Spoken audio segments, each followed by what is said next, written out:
Hi, I'm Laika Medrano from BTLED HE2. Now, I'm going to show you my own netiquette guidelines.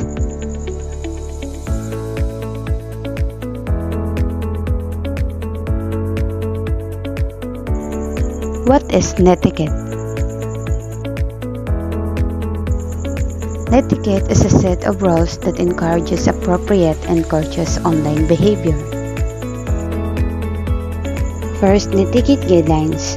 Respect others' time. Be punctual in online discussions, meetings, and group projects. Respond promptly to emails and messages. Second is be professional. Use proper language and tone in all communication, including emails, forum posts, and group chats.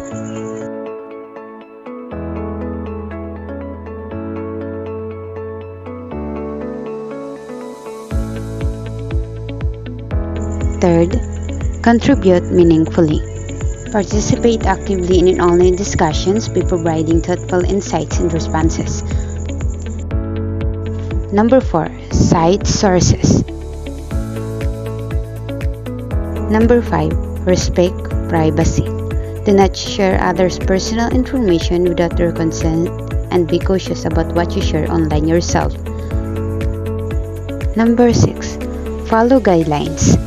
Adhere to any specific netiquette guidelines provided by your professors or institution for online interactions and assignments. Number 7, be open to feedback. Accept constructive criticism graciously and use it as an opportunity for growth and improvement. Thank you for watching.